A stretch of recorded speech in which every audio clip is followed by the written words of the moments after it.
Hello everyone, my name is Amrita और 12th standard के Gujarat board का पार्ट 2 का अकाउंट्स का पार्ट 2 का जो चैप्टर नंबर 1 है शेयर कैपिटल, उसके बारे में आज हम लोग पढ़ने जा रहे हैं। तो शेयर कैपिटल कब किसका होता है? शेयर कैपिटल सबसे पहले तो होता है कंपनी का। ओके, सो कंपनी क्या होता है? जैसे हमने पार्टनरशिप के अंदर पढ़ा था कि सोल प्रोप्राइटरशिप की कुछ लिमिटेशंस थी, उसके कारण पार्टनरशिप नाम का एक कंसेप्ट एग्जिस्टेंस में आया। तो कंपनी कहाँ से एग्जिस्टेंस में आया? तो उसके लिए प्रोप्राइटरशिप के लिमिटेशन से पार्टनरशिप आया, तो पार्टनरशिप के लिमिटेशन से ही कंपनी का एग्जिस्टेंस हुआ। ओके, सो पार्टनरशिप के अंदर भी हमने देखा कि there could be maximum 20 partners in the partnership firm और 50 पार्टनर्स। ओके, सो इससे भी ज़्यादा पार्टनर्स हमें चाहिए, तो that is not possible as per the Indian partnership act. तो तब हमें इस लिमिटेशंस के कारण कंपनी फॉर्म करने की जरूरत पड़ती है। ओके, सो यहाँ पे मैंने कंपनी के बारे में कुछ लिखा हुआ है, that is existence due to industrial revolution, मतलब इंडस्ट्रीज बढ़ने के कारण, industrial revolution due to limitations of partnership and proprietorships, company the concept of the company came into existence, right? It's a separate legal existence by law, मतलब कि जैसे proprietorship और partnership है, जैसे कि अगर प्रोप्राइटरशिप की मैं बात करूँ तो प्रोप्राइटरशिप के अंदर जो पर्सन सोल ओनर है और प्रोप्राइटरशिप मोस्टली दोनों एक ही माना जाता है, बट कंपनी के अंदर company has a separate legal existence. Separate legal existence का मतलब क्या है? तो सेपरेट लीगल एग्जिस्टेंस का मतलब ये है कि जो कंपनी है, कंपनी अपने खुद के नाम से प्रॉपर्टीज परचेज कर सकती है। You can sue the company और company can also sue any other person. Okay, because company here is a separate legal entity or separate legal person, like any other living person. The company can also own a property, own a car, can do the contract, and the authorized person will be obviously a director or managing director who is handling the company. Okay, but the company is a separate legal entity, so it can do all the stuff which I have mentioned just now. Okay, now let's talk about types of the company. So there are 4 types of company. One is statutory company. तो statutory company का मतलब क्या होता है कि the company which come into existence because of a separate legislation.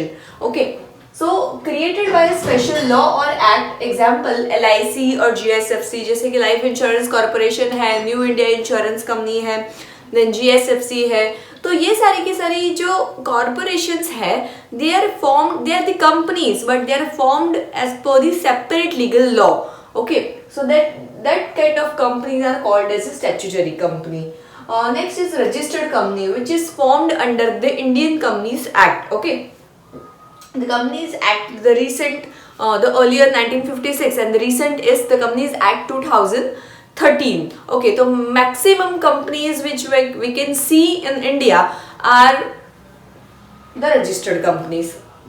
Next, there are 2 types of the companies again, private company and public company. So private company ends with the name private limited after the name of the company, and the public limited company means which is not a private company, is obviously a public limited company. Okay, so public company के नाम के पीछे हमेशा सिर्फ limited word होगा, but private limited company के नाम के पीछे पूरा word होगा private limited. Okay, now based on liability of the company, there are 3 types of company. One is limited by shares, मतलब कि the liability of the person who is handling the share or who is holding the share, उसकी liability जो face value of the share होगा उतनी ही सीमित होगी। मतलब company के ड्यूज के लिए किसी भी शेयर होल्डर की पर्सनल असेट्स को हम नहीं मांग सकते। जो जनरली हमने प्रोप्राइटरशिप या पार्टनरशिप में देखा है, they are having the unlimited liability. तो कभी भी कंपनी के ड्यूज बढ़ जाते हैं तो पे करने के लिए हमेशा प्रोप्राइटर की या तो पार्टनर्स की ओन एसेट्स को भी हम लोग ले लेते हैं, so that we can pay the company, so that we can pay the firm's due, right? But अगर कंपनी limited by shares है तो share holder will be liable only up to the face value of the share he is holding. Okay, उससे ज्यादा company उससे कुछ नहीं मांग सकती। Next is limited by guarantee, मतलब यहाँ पे कंपनी कि लिक्विडेशन के टाइम पे या कंपनी को कभी भी कुछ भी पेमेंट करना है, तो इफ द पर्सन और कंपनी और other firm has given a guarantee to that company, तो वो गारंटी की अमाउंट तक ही उसकी लायबिलिटी सीमित होगी, मतलब गारंटीड अमाउंट के ऊपर he or she will not be liable to pay anything to the company. Next is unlimited liability, which is same as proprietor and partnership. तो unlimited liability के अंदर आपकी पर्सनल असेट्स को भी ले सकती है company if it's unlimited liability company, पर जनरली अनलिमिटेड लायबिलिटी वाली कंपनी कम होती है और मोस्टली नहीं ही होती. Okay, next is type of shares. तो कंपनी के अंदर दो टाइप के शेयर्स होते हैं, one is equity share and one is preference share. So equity share issue करना is a compulsory. And one more thing I want to tell you here that equity share जो private limited company होती है वो ये shares public को issue नहीं कर सकती. सो जनरल पब्लिक को शेयर्स इश्यू करने हैं तो it must be a public company only. So सिर्फ पब्लिक कंपनी को ही यह हक है to issue its shares to the general public and get the money from them. So shares में दो टाइप के शेयर होते हैं, equity share and preference share. So equity share issue करना इज कंपल्सरी. ओके, कोई कंपनी ऐसा नहीं बोल सकती कि मैं इक्विटी शेयर इशू नहीं करूंगी पर I will issue the preference share. It is not possible. If the company want to issue the shares, it can issue both type of share, one is equity share and one is preference shares. And but equity share issue करना compulsory है, but preference share is up to the company's choice. Okay, preference share issue करना compulsory नहीं है. अब मैं आपको कुछ characteristics और डिफरेंस बता दूं इक्विटी शेयर और प्रेफरेंस शेयर्स के बीच में. सो इक्विटी शेयर होल्डर जो होते हैं they are the true owners of the company. तो इक्विटी शेयर्स में इक्विटी शेयर होल्डर जो होते हैं उनको ट्रू ओनर्स बोला जाता है कंपनी के. Although they are not handling और managing the company, but still they are the true owners because they are the true risk takers and the most loyal share holders of the company. However, the management of the company are being done by the managing director or the directors of the company or the board of directors of the company, but the equity shareholders are the true owners of the company. Preference shareholders are not a risk taker, that's why they are not the true owner of the company. In equity share, dividend is not fixed, means even the preference of the dividend is not given first to the equity shareholders, because company का जब भी profit निकल के आता है तो profit में से पहला प्रेफरेंस शेयर वाले को डिविडेंड चला जाता है. उसके बाद में अगर कंपनी की एजीएम में मतलब एनुअल जनरल मीटिंग में अगर अप्रूव होता है, डिविडेंड डिक्लेयर होता है और अप्रूव होता है, then and then only the equity share holder will get their dividend, otherwise not. And yes, equity share holder को कभी डिविडेंड बहुत ज्यादा में मिल सकता है, एंड अगर डिविडेंड डिक्लेयर नहीं किया, अप्रूव नहीं हुआ या प्रॉफिट कम है या तो कंपनी ने लॉस किया, in that case equity share holder को कोई डिविडेंड नहीं मिलेगा या तो कम मिलेगा. ओके, सो प्रेफरेंस शेयर्स में डिविडेंड का रेट फिक्स रहता है और इवन लॉस की सिचुएशन में भी, लॉस की सिचुएशन में शायद से प्रेफरेंस शेयर होल्डर को तब डिविडेंड ना मिले, पर मान लो अगले साल कंपनी ने प्रॉफिट किया तो अगले साल उसको उस साल का भी डिविडेंड उसको देना पड़ेगा, एज वेल एज जो प्रीवियस ईयर लॉस हो गया था, लॉस का डिविडेंड नहीं दे पाई थी कंपनी, उसका भी उसको देना पड़ेगा. सो प्रेफरेंस शेयर होल्डर को डिविडेंड में भी प्रेफरेंस मिलता है. एंड कंपनी जब भी प्रॉफिट करती है तो सबसे पहला हक डिविडेंड का होता है प्रेफरेंस शेयर होल्डर्स को.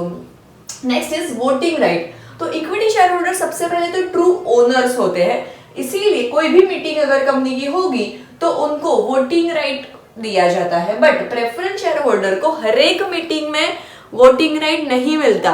सो प्रेफरेंस शेयर होल्डर को उन्हीं मीटिंग में वोटिंग राइट मिलता है कि जो टॉपिक्स या जो चीजें उनके इंटरेस्ट से जुड़ी हुई है उसमें ही प्रेफरेंस शेयर होल्डर को वोटिंग का हक है, अदरवाइज नहीं. So equity share holders can vote in each and every meeting of the company. No preferential right to repayment of the capital. So मान लो कि कंपनी का कभी वाइंडिंग अप हो रहा है या तो कंपनी कभी लिक्विडेशन में जा रही है, तो उस पोजीशन में भी सबसे पहले कंपनी पे करेगी उसकी थर्ड पार्टी लायबिलिटीज को, जैसे कि लोन है, डिबेंचर्स है, उनको. देन आफ्टर नंबर आता है प्रेफरेंस शेयर होल्डर का. तो obviously preference share holders get the preferential right to repay their capital before the equity share holders. So equity share holder को सबसे लास्ट चांस मिलेगा to get their capital back in the situation of winding up or liquidation of the company. Next is right to equity management. So equity shareholder, once again they are the true owners of the company and they get the right to have participation in the management of the company, but preference shareholder don't get such kind of rights. So I hope आपको equity share, preference shares and the company की जो basic details है उसके बारे में आपको जानकारी मिल गई है. नेक्स्ट वीडियो में बनाने वाली हूँ शेयर कैपिटल के इलस्ट्रेशंस के ऊपर. ओके, सो अगर आपने मेरा चैनल अभी तक सब्सक्राइब नहीं किया है तो प्लीज चैनल को सब्सक्राइब कर दीजिए, लाइक कीजिए अगर आपको पसंद आया है वीडियो तो, and do share with your friends and family who are in the requirement of this kind of videos. And जो खास करके 12th स्टैंडर्ड में है या 12th स्टैंडर्ड में आने वाले हैं उनके लिए ये वीडियो बहुत ही इंपॉर्टेंट है. सो सब्सक्राइब कर दीजिए चैनल एंड बेल आइकन को भी क्लिक कर दीजिए. फिर मिलते हैं हम लोग with new video of illustrations of the share capital chapter. Thank you so much.